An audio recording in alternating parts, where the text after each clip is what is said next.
The honeymoon was wonderful. They had an apartment with the reddest new carpets, fancy curtains, and 6 cups with pewter lids on a shelf in the dining room. They were still amazed by everything. They had never seen a yellow flower by the river, but if they had, it would have looked like something special. The bride sat in a rocking chair, dreaming in her pink kimono. She wondered what people in faraway places were saying about her marriage to Kid McGarry. But it didn't matter. No fighter from London to the Southern Cross could beat her husband. He had been hers for 3 weeks, and he listened to her more than to any fighter in the world. Love means giving up things for the one you love. When other people have love, it can sometimes look like they are proud and selfish. The bride crossed her feet and looked at the painted cupids on the ceiling. "Dear," she said, like a queen asking for a gift, "I think I would like a peach." Kid McGarry got up and put on his coat and hat.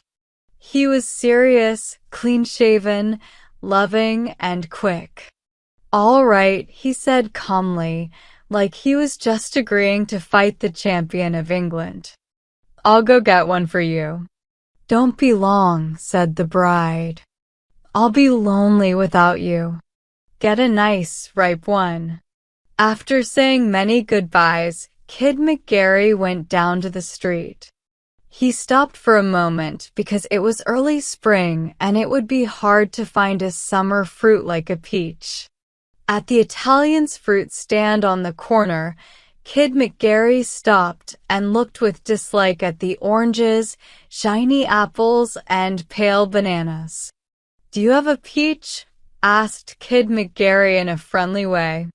"No," sighed the vendor. "No peaches for 1 month. It's too early. Do you want a nice orange?" Kid McGarry did not want an orange, so he kept looking. He went into an all-night restaurant and bowling alley owned by his friend Justice O'Callaghan. O'Callaghan was busy checking his place. "I need to be clear," said Kid McGarry to him. "My wife wants a peach. If you have a peach, get it quickly. I want it and maybe more if you have them." "You can have anything here," said O'Callaghan. "But there are no peaches. It's too early. I don't think you can find peaches anywhere now." "That's too bad. When a lady wants a certain fruit, nothing else will do. It's too late now to find any good fruit stores open. But if you think your wife would like some nice oranges, I have a box of good ones." "Thanks, Cal. But it has to be a peach. I'll keep looking." It was almost midnight as Kid McGarry walked down the street. Few stores were open, and they laughed at the idea of having peaches. But in her home, the bride waited for her peach. Could a champion fighter not find a peach?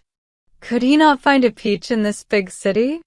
Kid McGarry saw a window with bright colors. The light suddenly went out. He ran and caught the fruit seller locking his door. "Peaches?" he asked. "No, sir. Not for 3 or 4 weeks. I don't know where you could find some. Maybe at an expensive hotel where they have a lot of money to spend. I have some very good oranges that came in today." The kid stayed on the corner for a moment, then walked quickly towards a pair of green lights by the steps of a building down a dark side street. "Is the captain here?" he asked the desk sergeant at the police station. At that moment, the captain came forward. He was in plain clothes and looked busy. "Hello, kid," he said. "I thought you were on your honeymoon? Got back yesterday. I'm a good citizen now. I want to help with city matters.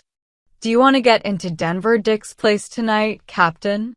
"Denver's place was closed 2 months ago," said the captain, twisting his mustache. "That's right," said the kid. But Rafferty chased him out of the 43rd precinct. "He's running his games in your area now, and it's bigger than ever. I don't like this gambling. I can help you catch him." "In my area?" growled the captain. "Are you sure, kid?" "I'll be grateful. Do you know how to get in?" "How can we do it?" "Hammers," said the kid. "They haven't put steel on the doors yet. You'll need 10 men. "No, they won't let me in. Denver is mad at me. He thought I told about his other place. I didn't, though. You need to hurry. I have to get back home.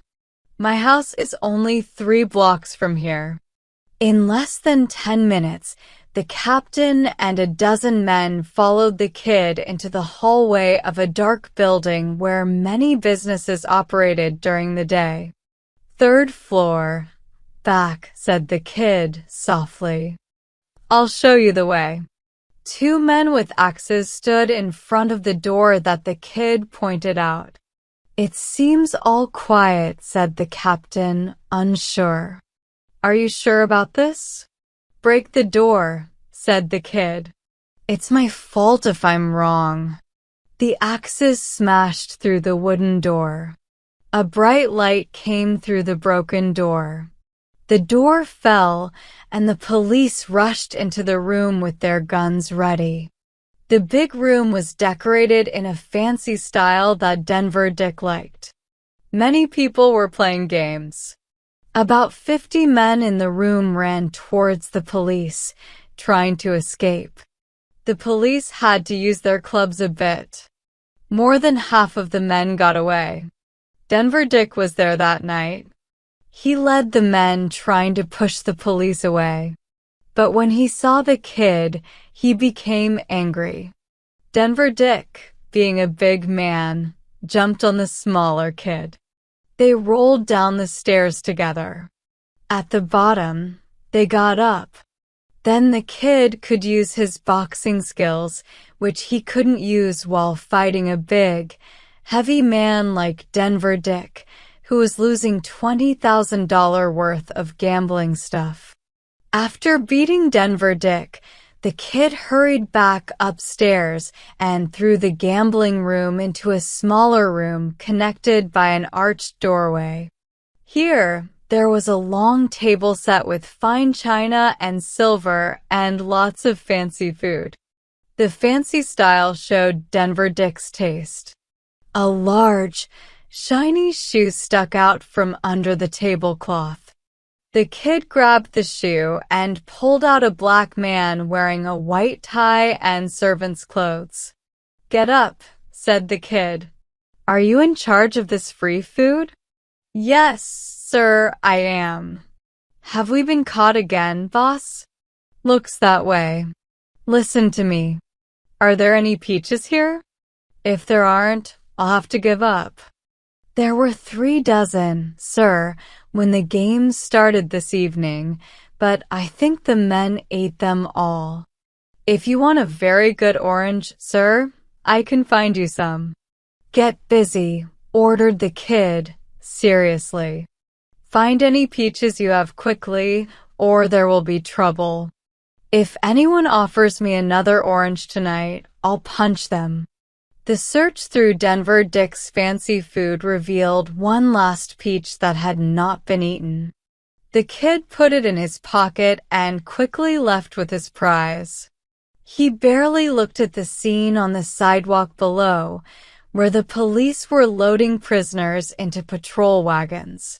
He walked home quickly. His heart was happy as he went. Like knights who came back home after brave deeds for their ladies, the kid had done what his bride wanted. True, it was just a peach she wanted, but it was not easy to find a peach at midnight in a cold city where the February snow was still hard. She had asked for a peach. She was his bride. The peach was warm in his hand and his pocket so it wouldn't fall out and get lost. On the way home, the kid went into an all-night drugstore and said to the man with glasses, "Hey, can you check my rib and see if it's broken?" I had a little fight and fell down some stairs. The druggist looked at him. "It's not broken," he said, "but you have a bruise that looks like you fell off the Flatiron Building twice." "That's all right," said the kid. "Can I use your clothes brush, please?" The bride waited in the soft pink light of the lamp. It felt like magic had not left the world. By just saying she wanted something small, a flower, a pomegranate, or a peach, she could send her man into the night, into the world that could not stop him, and he would bring it to her. Now he stood by her chair and put the peach in her hand. "Naughty boy," she said with love. Did I say a peach? I think I would much rather have had an orange. Blessed be the bride.